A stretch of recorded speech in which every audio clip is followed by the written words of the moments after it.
ಬರ್ತೀವಿ ಅಂದ್ರೆ ಜಾಸ್ತಿ ಗೊಂದಲ ಆಗೋದಿಲ್ಲ.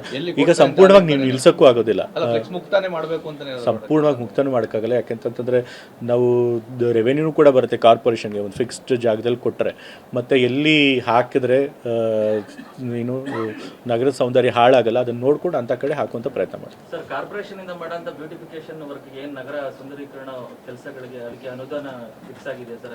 ಯಾವಾಗಲೂ ದಸರಾಕ್ಕೆ ಇಂತಿಷ್ಟು ಬಜೆಟ್ ಅಂತ ಕೊಡ್ತಾರೆ ಸರ್ಕಾರ. ಕಳೆದ ಬಾರಿ 45 ಕೋಟಿ ಕೊಟ್ಟಿದ್ರು, ಈ ಬಾರಿನೂ ಅದಕ್ಕಿಂತ ಹೆಚ್ಚು ಕೊಡಿ ಅಂತ ಕೇಳಿದ್ವಿ ಹೈಪರ್ ಕಮಿಟಿ ಮೀಟಿಂಗಲ್ಲಿ.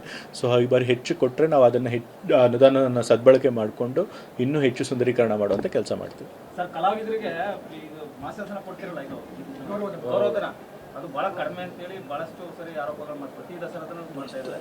ಈಗೇನಾದ್ರು ನಿಮ್ಮ ಹುದ್ದೆಯಲ್ಲಿ ಏನಾದ್ರು ಸ್ವಲ್ಪ ಜಾಸ್ತಿ ಕೊಡೋಕೆ ಮಾಡ್ತೀರಾ? ಅದ್ರ ಬಗ್ಗೆ ಸಮಿತಿಲಿ ಏನೂ ಮಾತುಕತೆ ಆಗಿಲ್ಲ, ಬಟ್ ಈಗ ನೀವು ಗಮನಕ್ಕೆ ತಂದಿದ್ದೀರಿ, ಖಂಡಿತ ಅದನ್ನು ಕೂಡ ನಾವು ಪರಿಶೀಲನೆ ಮಾಡ್ತೀವಿ.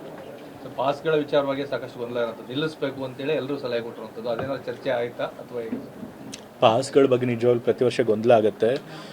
ಕಳೆದ ಬಾರಿ ಗೋಲ್ಡ್ ಪಾಸ್ಗಳನ್ನು ಖರೀದಿ ಮಾಡಿದವ್ರಿಗೂ ಕೂಡ ಎಷ್ಟೊಂದು ಕಡೆ ಜಾಗ ಸಿಕ್ಕಿರಲಿಲ್ಲ.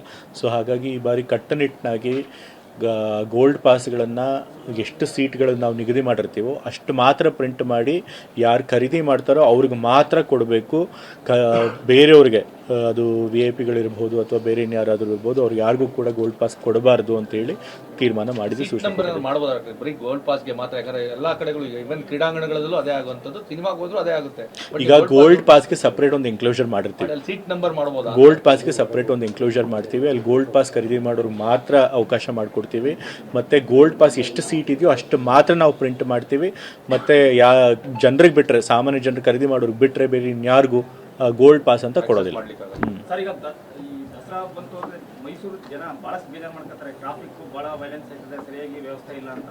ಆ ಟ್ರಾಫಿಕ್ ಸ್ವಲ್ಪ ಕರೆಕ್ಟಾಗಿ ಮಾಡೋ ರೀತಿ ಒಂದು ವ್ಯವಸ್ಥೆ ಮಾಡಿ ಖಂಡಿತ. ಸರ್, ಇದನ್ನು ಹೊರತುಪಡಿಸಿ ಸರ್, ದಸರಾ ಶುರುವಾಗಲಿಕ್ಕಿಂತ ಮುಂಚೆ 1 ತಿಂಗಳು ಮುಂಚೆ ನಂತರದಲ್ಲಿ ಅಧಿಕಾರಿಗಳು ಕೆಲಸ ಮಾಡಲ್ಲ ಸರ್. ತಾಲೂಕು ಮಟ್ಟದಲ್ಲಿ ಎಲ್ಲರೂ ಕಾರಣ ಕೇಳಿದ್ರೆ ಯಾರು ಹೋದ್ರು ದಸರಾದಲ್ಲಿ ಬಿಸಿ ಅಂತ. ದಯಮಾಡಿ ಆ ಥರದ್ದು ಏನಾದ್ರು, ಯಾಕಂದ್ರೆ ಸಾರ್ವಜನಿಕರು ಕೆಲಸನೇ ಆಗಲ್ಲ 3 ತಿಂಗಳು ದಸರಾಗೆ ಸಂದರ್ಭದಲ್ಲಿ. ಅದಕ್ಕೇನಾದ್ರು ಕ್ರಮ ಪೂರ್ವಕವಾಗಿ SIR ಸೇರ್ಕೊಂಡಿದ್ದಾರೆ, ಅದ್ರ ಜೊತೆಗೆ ಎಲ್ಲ ಕೇಳೋದು ಎಲ್ಲ ಅಲ್ಲ, ಅದರಲ್ಲಿ ಬಿಸಿ ಇದ್ದಾರೆ. ಯಾಕೆಂದ್ರೆ ಸಾರ್ವಜನಿಕರು ಸಣ್ಣ ಪುಟ್ಟ ಕೆಲಸಗಳು ಆಗ್ತಾ ಇಲ್ಲ.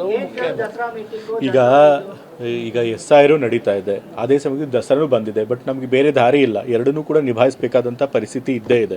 ಸೊ ನಮ್ಮ ಅಧಿಕಾರಿಗಳಿಗೆ they will rise to the occasion. ಅವರು ಏನು ಕೆಲಸ ಮಾಡಬೇಕು, ಅವ್ರ ಜವಾಬ್ದಾರಿ ಏನು ಕೊಟ್ಟಿದ್ದೀವಿ ಅದನ್ನು ಖಂಡಿತ ಮಾಡಬೇಕು.